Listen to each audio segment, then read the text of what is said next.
A significant schism has emerged within the MAGA movement, pitting President Donald Trump against some of his most ardent supporters. The catalyst for this internal conflict is the Trump administration's handling of the investigation into deceased financier Jeffrey Epstein. For months, the administration, led by Attorney General Pam Bondi, fueled expectations of explosive revelations, including a client list of powerful individuals involved in Epstein's sex trafficking ring. However, a recent Justice Department memo concluded that no such list exists and that further disclosures would not be appropriate, sparking outrage and accusations of a cover-up from prominent MAGA influencers and the grassroots base. This report analyzes the origins of the conflict, the key players involved, the administration's response, and the broader implications for the MAGA movement and the Trump presidency. The backlash reveals a fundamental tension between the anti-establishment, conspiratorial worldview that animates the MAGA base and the practical and legal realities of governing.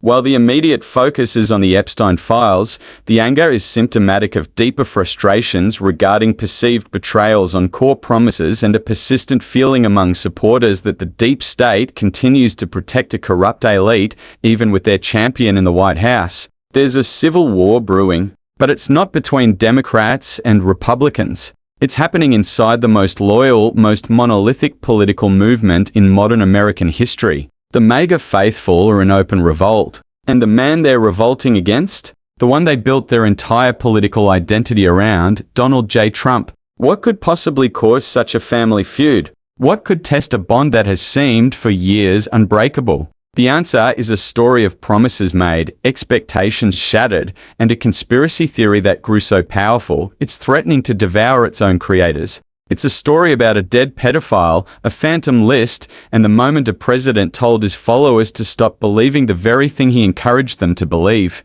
To understand the rage, you have to understand the promise. For years, the Jeffrey Epstein saga has been more than just a sordid crime story for the MAGA base. It's been the ultimate proof of their worldview. The theory goes that Epstein wasn't just a lone predator. He was a blackmailer, servicing and entrapping the global elite politicians, billionaires, royals, and that his death in a jail cell wasn't a suicide, but a silencing. And who better to expose it all than Donald Trump, the self-proclaimed swamp drainer? He himself hinted at a cover-up. When he won a second term, his supporters believed the day of reckoning was finally at hand. And his administration fanned the flames. Oh, did they fan the flames? Leading the charge was Attorney General Pam Bondi. In February, she went on Fox News and when asked about the infamous client list, she delivered the money shot. It's sitting on my desk right now to review. She spoke of a truckload of evidence and tens of thousands of videos. In February, the White House even invited right-wing influencers for a special briefing, handing them binders dramatically labeled the Epstein Files, Phase 1. The message was clear: we have it. The truth is coming. The wicked will be punished. For a base that thrives on the idea of a secret war against a deep state cabal, this was pure catnip. And then, after months of hype, the big reveal came. And it wasn't a bang. It wasn't even a whimper.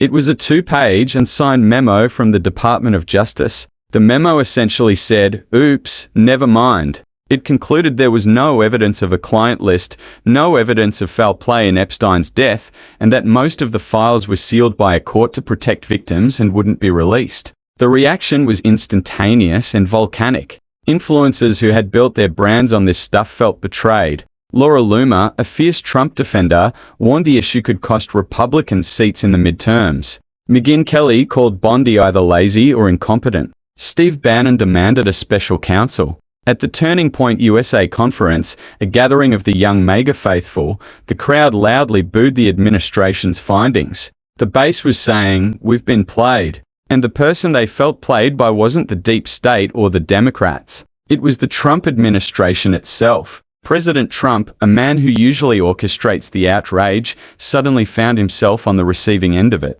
His response was a masterclass in Trumpian crisis management, a mix of confusion, deflection, and demands for loyalty. First, he tried to change the subject, calling it unbelievable that people were still talking about this creep. When that didn't work, he took to Truth Social. He defended Bondi, calling her fantastic, and chided his own supporters as selfish people for attacking his perfect administration. He declared, "We're on one team, MAGA, and I don't like what's happening." To cap it off, he brought Bondi with him to a soccer game, giving her a public thumbs up in his private box, a classic Trump signal of protection and loyalty. But the post was ratioed a sign of widespread disapproval even on his home turf. He was telling his base, "Trust me, not your lying eyes." But for the first time, on an issue they held sacred, many were choosing their conspiracy theory over their leader. The cracks weren't just between Trump and his base. They were splitting the administration itself. A nasty feud erupted between Attorney General Bondi and the Deputy Director of the FBI,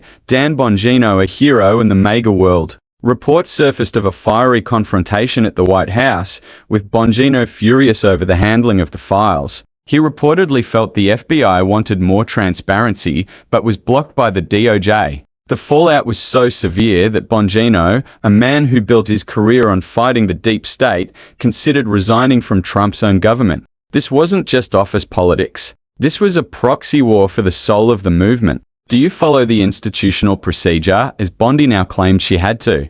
Or do you burn it all down for the truth, as Bongino's side seemed to want? It posed a loyalty test. Are you with Trump or are you with MAGA? So why does this one issue have the power to shake the foundations of Trump world?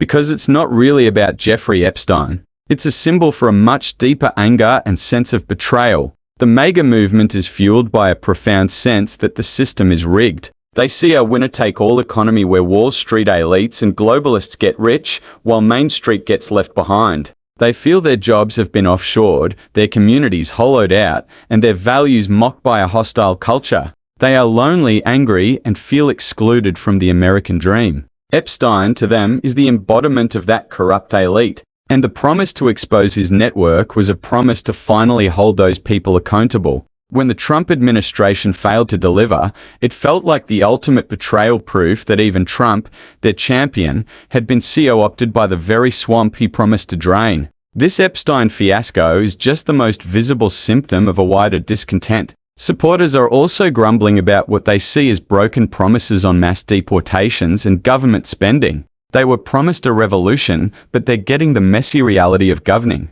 And that is the central paradox facing Donald Trump. He built a movement by raging against the machine. But now he is the machine. His administration has to contend with legal realities like sealed court records and grand jury secrecy, the very things his DOJ cited for not releasing the files. But his base doesn't care about legal procedure. They were promised retribution, not memos citing judicial precedent. Trump has always been the master of channeling his supporters' anger. Now, for the first time, that anger is being channeled back at him. He is daring his base to oppose him, and on this issue, many are taking that dare. The question is, what happens now? Will the MAGA faithful, as they have so many times before, eventually fall back in line? Or is this a permanent crack in the coalition? Donald Trump famously boasted he could shoot someone on Fifth Avenue and not lose any voters. It seems, however, that failing to release a phantom list of pedophiles might be the one thing that truly tests that proposition. And it raises a final, troubling question for all of us. What does it say about the state of our country when a conspiracy theory becomes more powerful than the leader who helped create it? Please leave it below.